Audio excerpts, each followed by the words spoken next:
कि हम लोग उपजाति में, जाति में या धर्म के नाम के बटे हुए हैं। ठीक है, हमको न सवर्ण यूथ बनना है, न दलित यूथ बनना है।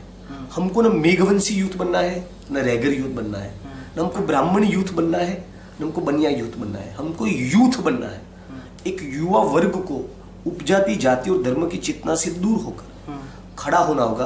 और ये स्वागत है आपका मीडिया हाउस राजस्थान में। आप आए दिन सोशल मीडिया और न्यूज चैनल्स के माध्यम से सुनते होंगे कि दलितों ने आज यहाँ पे आंदोलन किया, उनके ऊपर हिंसा हुई। इन आंदोलन को सही रूप देने के लिए दलितों के कुछ प्रखर नेता सामने आ रहे हैं, जिनमें सबसे बड़ा नाम है बड़गाम से विधायक, गुजरात के बड़गाम से विधायक जिग्नेश मेवाणी का। जिग्नेश मेवाणी आज हमारे साथ है, कुछ ऐसे ही सवालों के जवाब वो हमें देंगे जो जवाब आप जानना चाहते हैं। जिग्नेश संवैधानिक एक यात्रा कर रहे हैं, उसके सिलसिले में वो कोटा शहर में आए हुए हैं। आपसे सबसे पहला सवाल, 4 साल मोदी सरकार के कैसे देखते हैं आप इसको? देखिए, जिस प्रकार की हम लोगों को उनसे उम्मीद थी, उस उम्मीदों में वो पूर्ण रूप से खरे उतरे। हमसे यही उम्मीद थी कि लाल किले पर चढ़कर जुमलेबाजी करेंगे, ग्राउंड पे रियलिटी नहीं बदलेगी। इस उम्मीद पे वो पूर्ण रूप से खरे उतरे। गुजरात में जिस प्रकार से गुजरात मॉडल, वाइब्रेंट गुजरात, स्वर्णिम गुजरात, फला गुजरात, ढिमका गुजरात, नंबर 1 गुजरात, ये गुजरात वो गुजरात करके हमारा जो भेजा फ्राई किया था, तब से हमको तो मालूम था कि इस देश की जनता का बेड़ा गर्क हो जाएगा यदि इसको पीएम चुना। अब चुना तो भुगत रहे। 100 स्मार्ट सिटीज बनाने का प्रॉमिस दिया था, एक नहीं बनाया। बहुत हुआ किसानों पे अत्याचार, अब की बार मोदी सरकार ये नारा दिया था, आत्महत्या करने वाले एक किसान परिवार की मुलाकात नहीं ली। खुद को 14 अप्रैल के दिन नीले रंग का कुर्ता पहनकर बाबा साहब का एक स्टेच्यू चुनकर अंबेडकर भक्त घोषित कर दिया। चंद्रशेखर रावण जेल के अंदर है। 2 करोड़ युवकों को रोजगार का प्रॉमिस दिया, 4.5 साल हो गए, 9 करोड़ रोजगार मिलना चाहिए था उनके प्रॉमिस के मुताबिक। उसका 1% 9 लाख भी नहीं मिला। तो झूठ, फरेब, फ्रॉड, चीटिंग, 420 और छलावा के अलावा मोदी जी के विकास के मॉडल में कुछ नहीं है। आप गुजरात से हैं, क्या आपको लगता है कि सच में ऐसा कोई Gujarat vibrant number 1 Gujarat model है क्या गुजरात की जमीनी? देखिए, गुजरात की सरकार के खुद के आंकड़े ये कहते हैं कि पब्लिक हेल्थ और एजुकेशन में गुजरात 1 डजन से ज्यादा राज्यों से पीछे है। 40% से ज्यादा बच्चे कुपोषित। माइनॉरिटीज, आदिवासी और दलितों की हालत क्या है हम जानते हैं। मोदी जी जब गुजरात के सीएम बने वर्ष 2002 के करीब में, तब गुजरात का जो कर्जा था उसके ऊपर करीब 1.5 लाख करोड़ का कर्जा हो गया।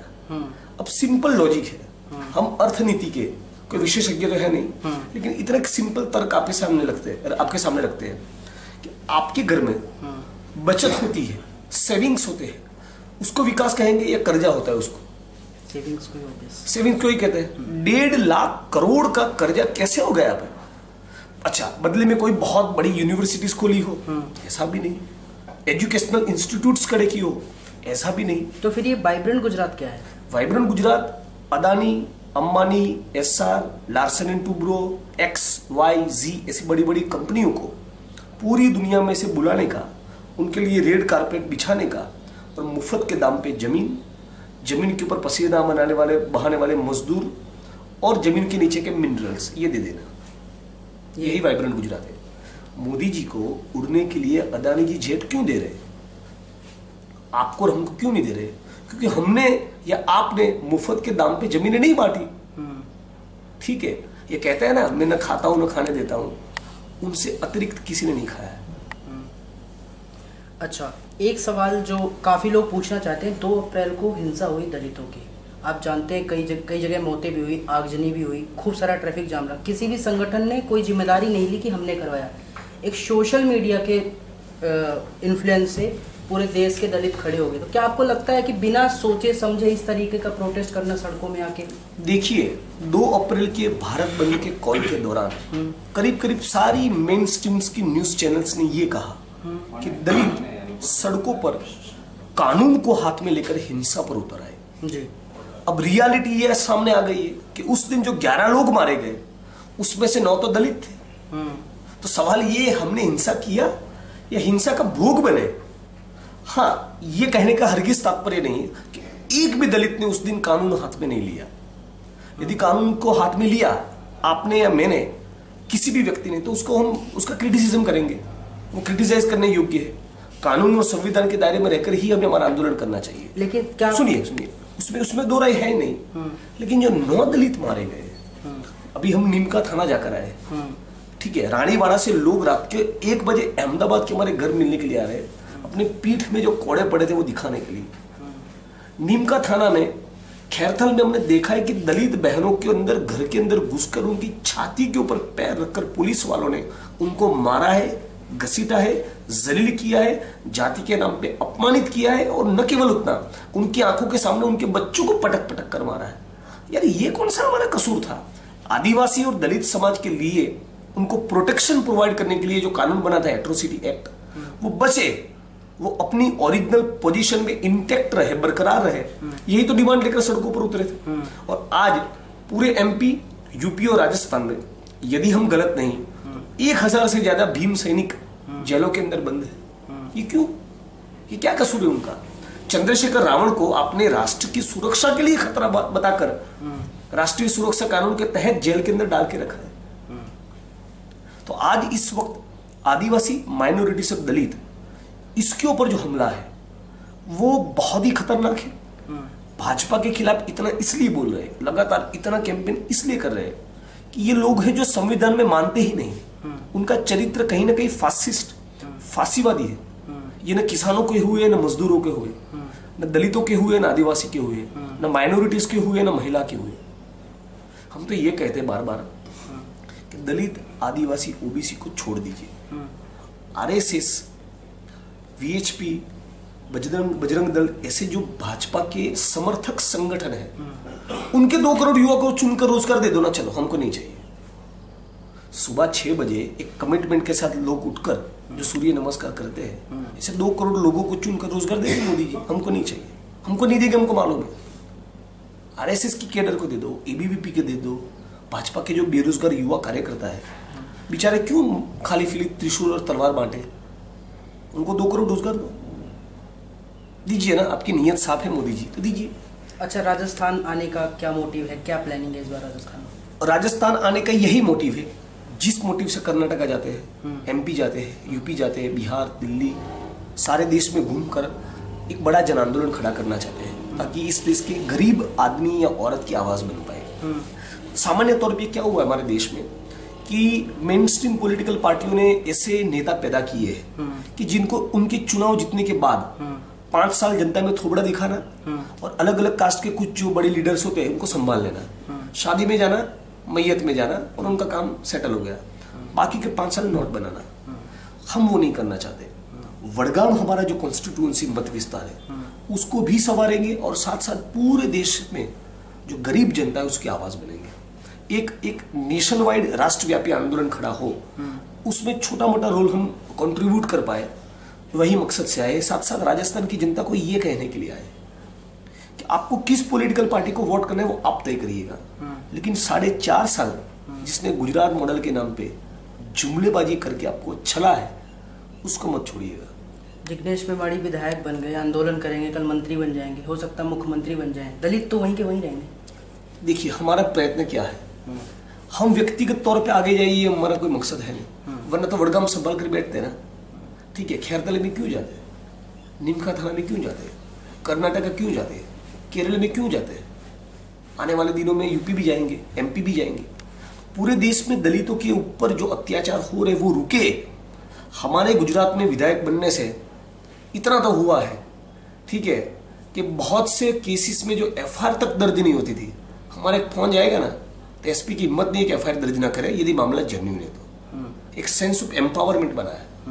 तो ये लगातार पूरे देश के अंदर दलितों को एक असर लगे कि भाई हम दबे कुचले नहीं है, हम भी लड़ सकते हैं, हम भी संघर्ष कर सकते हैं अपने अधिकारों को लेकर। ये कॉन्फिडेंस बिल्ट हो, ये पहला कदम है। फिर हमारे जो एम्पावरमेंट के सवाल है वो हम उठाते रहेंगे। कुछ एक सवाल लास्ट है, गुजरात में आपने किसी से समर्थन नहीं लिया, निर्दलीय लड़ने का क्या कारण था ना? कांग्रेस जबकि आपके सपोर्ट में आने के लिए तैयार थी। देखिए, हम लोग, मेरा व्यक्तिगत ऐसा मानना है कि इस वक्त मैं किसी भी पॉलिटिकल पार्टी में जाना नहीं चाहूंगा, और करीब करीब फ्यूचर में क्या होगा वो अभी हम क्लेम दावा नहीं करेंगे, लेकिन मेरा दिल तो तय है। मैं साफ तौर पे मानता हूं मैं किसी भी चुनावी राजनीति की बड़ी पॉलिटिकल पार्टी के साथ नहीं जाऊंगा।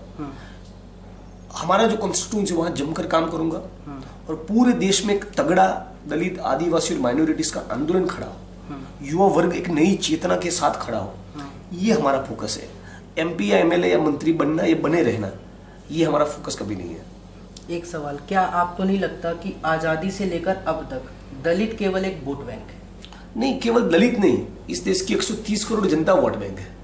बात तो सबसे ज्यादा दलितों की होती है ना, कि उनको कैसे रिझाएं, उनको कैसे खुश करें। बात तो सबसे ज्यादा युवा की होती है, ठीक है, बात तो सबसे ज्यादा किसानों की होती है, बात तो सबसे ज्यादा मिडिल क्लास की होती है। लेकिन इस मिडिल क्लास को क्या मिला 4 साल में? महंगाई। किसानों को क्या मिला? आत्महत्या, मंदसौर में छाती पर गोलियां। महिलाओं को क्या मिला? मॉब लिंचिंग, गौरी लंकेश की तरह उनका हत्या होना, कठवारू उन्नाव की तरह रेप होना। तो इस देश की 130 करोड़ जनता में कोई भी अंग देखिए, सबका वोट बैंक के तौर पे इस्तेमाल हुआ है। इसीलिए हम जनता को ये कहना है कि एमपी, एमएलए, मंत्री, दीज दैट, उन पे ज्यादा भरोसा करने के बजाय खुद का आत्मविश्वास को बुलंद करिए। आप जन आंदोलन खड़ा कीजिए, जेपी की तरह, राम मनोहर लोहिया की तरह। बाबा साहब अम्बेडकर भी किसी कॉन्स्टिट्यूंसी से चुनाव लड़ते थे, लेकिन वो जब चुनाव लड़ने का तय किया उन्होंने, तो महाड़ का सत्याग्रह नहीं करने का ऐसा तो नहीं लिया ना पोजीशन, लिया? नहीं लिया, ठीक है, क्योंकि वो चाहते हैं कि पूरे देश में से अस्पृश्यता का खात्मा हो, जाति विहीन समाज की रचना हो, सारे गरीब आदमी और औरत के जीवन में कुछ परिवर्तन आए। तो जनता को लगातार तैयार करना संघर्ष के लिए, आंदोलन के लिए, यही हमारा मकसद है। एक आखिरी सवाल, कोटा, राजस्थान समेत देश के जो दलित युवा हैं और बाकी भी जो युवा हैं, वर्तमान सरकार की नीतियों और आगे आने वाले भविष्य को लेकर क्या संदेश देना चाहेंगे? देखिए, सबसे पहला संदेश तो यही देना चाहेंगे कि हम लोग उपजाति में, जाति में या धर्म के नाम के बटे हुए हैं, ठीक है। हमको न सवर्ण यूथ बनना है, न दलित यूथ बनना है। हमको न मेघवंशी यूथ बनना है, न रैगर यूथ बनना है, न हमको ब्राह्मण यूथ बनना है, न हमको बनिया यूथ बनना है। हमको यूथ बनना है, एक युवा वर्ग को उपजाति, जाति और धर्म की चेतना से दूर होकर खड़ा होना होगा और ये सवाल पूछना होगा कि आखिर 2 करोड़ रोजगार हमको क्यों नहीं मिले। आरक्षण पे क्या कहेंगे? आरक्षण से एक छोटे से दलित तबके का लाभ हुआ है, लेकिन बाकी का जो दलित है वो तो 70% गाँव में बसता है, भूमिहीन खेतीहर मजदूर है। जो शहरों में या टाउन्स में बसता है वो तो प्राइवेट कंपनीज और फैक्ट्रीज में जाता है, वहाँ उनको न्यूनतम वेतन भी नहीं मिलता। क्या आपको लगता है आरक्षण खत्म हो जाए तो हमारा देश कुछ और तरक्की कर सकता है? इस मामले में एक ही लाइन कहकर हमारी बात को खत्म करेंगे, जाति व्यवस्था पहले आई, पहले जाति व्यवस्था जाए, फिर आरक्षण की बात। तो ये थे बड़गाम से विधायक जिग्नेश मेवाड़ी। इनका कहना कि किसी खास पॉलिटिकल पार्टी में नहीं जाना चाहते, बल्कि पूरे देश में एक ऐसा आंदोलन खड़ा करना चाहते हैं जो दलितों के उत्थान के लिए हो। किसी विशेष पॉलिटिकल पार्टी को सपोर्ट नहीं करना चाहते। मोदी के वाइब्रेंट और गुजरात मॉडल में भी कई सारे सवाल उठाते हुए इन्होंने कहा कि वहाँ पे ज़मीनी काम कुछ भी नहीं है, केवल कुछ विशेष लोगों को फ़ायदा पहुँचाने के नाम पे उसे गुजरात मॉडल नाम दे दिया गया है। जिग्नेश इस समय कोटा में है और अपनी आगामी यात्रा के लिए निकल रहे हैं। राजस्थान में भी दलितों को एकत्रित करके एक बड़ा आंदोलन सरकार के खिलाफ वो करने वाले हैं। धन्यवाद।